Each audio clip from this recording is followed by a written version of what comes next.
मैं हूँ शाहिद, मुंबई से। ये है बदलापुर स्टेशन। लेफ़्ट साइड में बदलापुर वेस्ट है। वागनी एग्जार्बिया से वापस आ रहा हूँ। वागनी एग्जार्बिया कॉलोनी से लेकर बदलापुर स्टेशन तक कोई भी रिकॉर्डिंग मेरे पास मौजूद नहीं है। लाइटर प्लग हिल गया था गाड़ी का, इसलिए डैश कैम बंद था। मुझे पता ही नहीं चला कि रिकॉर्डिंग नहीं हो रही है, और यहाँ से ऑटोमेटिक रिकॉर्डिंग शुरू हो गई है। मुझे बाद में पता चला कि रिकॉर्डिंग नहीं होगी। एग्जार्बिया वागनी से बदलापुर स्टेशन 17 किलोमीटर है, और ये 17 किलोमीटर तय करने में मुझे 1 घंटे से ऊपर लग गया। बड़े अच्छे सीनरी निकल गई पीछे। वागनी से जब भी मैं रिटर्न होता हूँ तो मुझे नए नए रास्ते मिलते हैं। मुझे आज तक सारे रास्ते पता नहीं चल सके। गूगल जिधर ले जाता है उधर चल पड़ता हूँ। ये बदलापुर वेस्ट बहुत बिजी एरिया है। वैसे भी सारे स्टेशन के बाहर वाले एरिया बिजी होते ही हैं, लेकिन ये तो मुंबई से बहुत दूर है ना। फिर भी बदलापुर है, लेकिन यहाँ भी बहुत ज़्यादा भीड़ भाड़ है। और जहाँ से वीडियो स्टार्ट किया हूँ वहाँ पे लेफ़्ट साइड में दुकानें बन रही हैं, यानी कि कोई एरिया तोड़ा गया होगा दुकानों का या कमर्शियल एरिया, उनको यहाँ पे बना के दी जा रही हैं दुकानें। मेन जगह है, कीमती जगह है। ये स्टेशन के बाहर जगह कीमती होती ही है।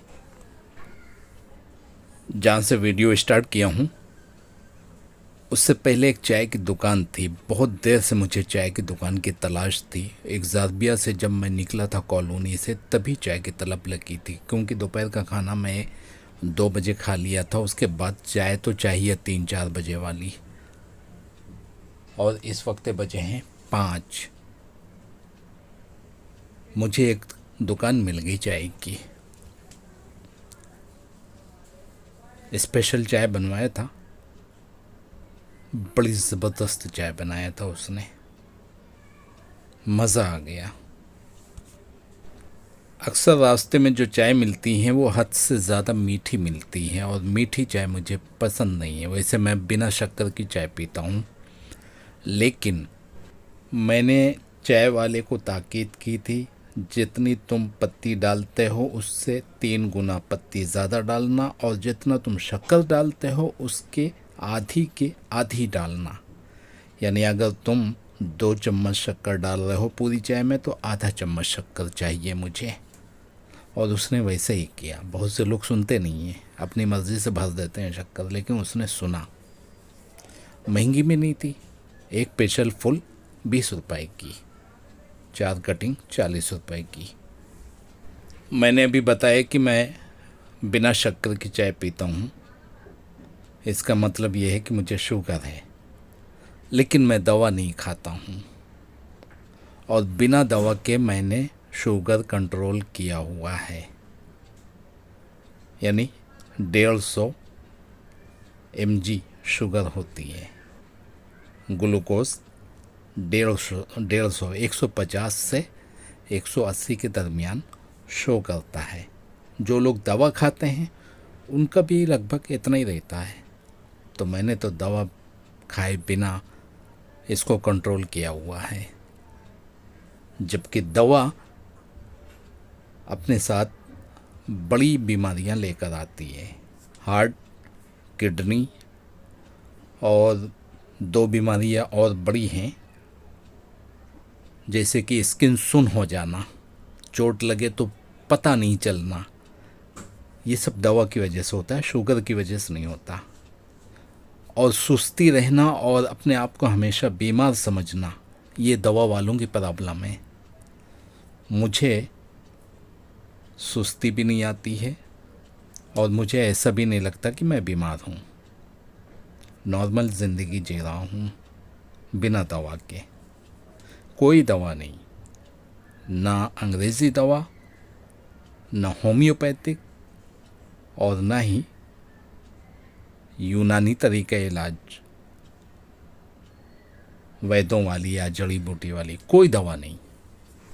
सिर्फ लाइफ स्टाइल चेंज किया हूँ। कोई केमिकल नहीं खाता हूँ और ना ही रिफाइंड चीज़ खाता हूँ, यानी फैक्ट्री से जो चीज़ पैक होकर आ जाए वो रिफाइंड है और वो केमिकल है। फैक्ट्री से जो चीज़ पैक होकर आ गई वो मैं नहीं खाता हूँ, यहाँ तक कि ब्रेड और बिस्किट भी नहीं। और कार्बोहाइड्रेट सिर्फ 5% लेता हूँ बस। 30% प्रोटीन, नेचुरल प्रोटीन, पाउडर या बार नहीं, वो तो केमिकल है।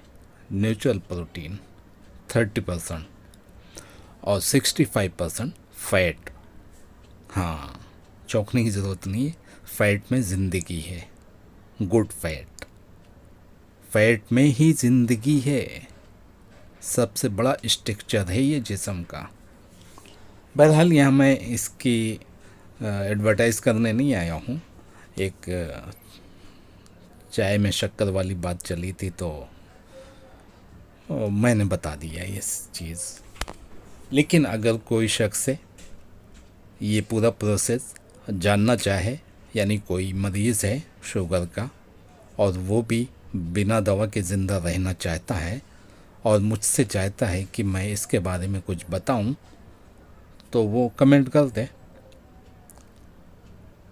अगर कुछ कमेंट आए तो मैं इस बारे में वीडियो बना दूंगा। मेरे डैश कैम की सेटिंग सही हो नहीं पा रही है।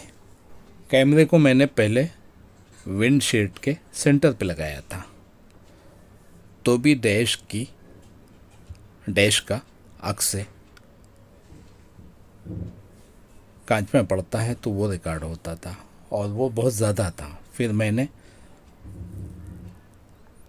कैमरे के होल्डर को उखाड़ के, जो टेप से चिपका हुआ था, एकदम ऊपर किया, तो अभी भी डैश का अक्स से कांच में पड़ रहा है, जिसकी वजह से वीडियो ख़राब हो रही है।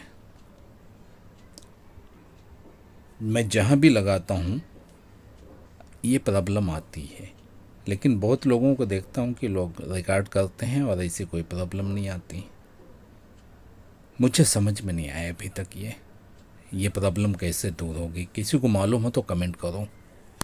हाँ, कमेंट करने वालों को मैं पहले बता दूं कि मेरी गाड़ी है टाटा टिगोर XZA। टिगोर का विंडशीट का कुछ डिज़ाइन ऐसा है, शायद इसलिए भी ऐसा हो रहा हो। अभी भी बदलापुर में ही चल रहा हूँ, ये भी बदलापुर है। XRBA की जब बुकिंग हो रही थी 2017 में, बहुत भीड़ होती थी उनके ऑफिस में, वागने वाले ऑफिस में, और स्टेशन के बाहर उनकी गाड़ियाँ लगी होती थी कॉलोनी तक विज़िट कराने के लिए, और पूरा दिन चला जाता था उसमें। बेइंतहा भीड़ होती थी, यानी बुकिंग ज़बरदस्त हुई है। और इतनी भीड़ इस वजह से होती थी कि XRBA एक माना हुआ ब्रांड है, लेकिन ये इस प्रोजेक्ट से बदनाम हो गया है क्योंकि लोगों को तकलीफ़ पहुंची है। इनमें से ऐसे लोग बहुत ज़्यादा हैं जिन्होंने इसमें पैसा लगाया है और उनकी EMI चालू हो गई है। उन्होंने ये सोचकर इसमें इन्वेस्ट किया था कि हम जो भाड़े में रहते हैं उतना ही हम EMI भर देंगे, तो हमें भारी भी नहीं पड़ेगा और इस तरह हमारा रूम फ्री का हो जाएगा 10 साल के अंदर या 15 साल के अंदर। ऐसे लोगों की तादाद बहुत ज़्यादा है और उनसे वादा ये किया गया था कि 2019 में तुमको पोजीशन मिल जाएगी। हालांकि लॉकडाउन 2019 के बाद लगा है, 19 में नहीं लगा लॉकडाउन, 20 के अप्रैल के महीने में 2020 22 अप्रैल से शुरू हुआ था। जबकि इनका वादा था कि 2019 मार्च 2019 में हम तुमको पोजीशन दे देंगे।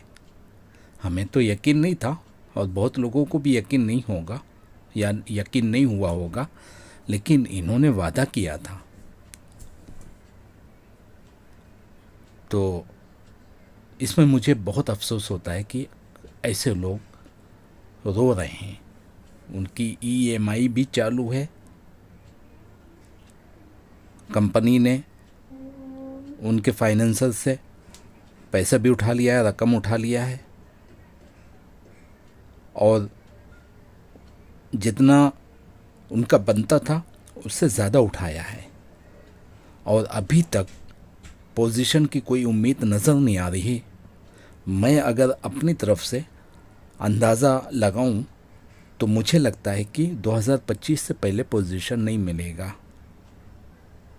तो लोगों के दिल से बद्दुआ निकल रही है, और मुझे खुद अफसोस होता है, अपने लिए नहीं, उन लोगों के लिए जिन्होंने किस तरह बुकिंग की है वो वही जानते हैं, और उनके दिल पे क्या गुजर रही है वही जानते होंगे। ब्रांड का नाम सुन के लोगों ने इस पे भरोसा किया था। ऐसा नहीं है कि कोरोना की वजह से ये प्रॉब्लम आई है। हाँ, मैं मानता हूँ थोड़ी बहुत प्रॉब्लम कोरोना की वजह से आई है, लेकिन ज़्यादा गलती कंपनी की है। पहली गलती ये है कि इन्होंने झूठा वादा किया, 2019 का वादा किया और एग्रीमेंट में 2022 लिखवाया, और एग्रीमेंट के तहत भी ये पोजीशन नहीं दे पा रहे हैं। ये तो समझ में आता है कि थोड़ा बहुत जो लेट हुआ है वो कोरोना की वजह से हुआ है, काम बंद हो गया, और एक बार जब काम बंद होता है तो दोबारा मजदूर जमा करना आसान काम नहीं है। मैं खुद इस चीज़ से जूझा हूँ, इतना आसान नहीं है दोबारा उसी तरह की सेटिंग करना। हो सकता है इनके लिए मुमकिन हो, बड़ी कंपनी है,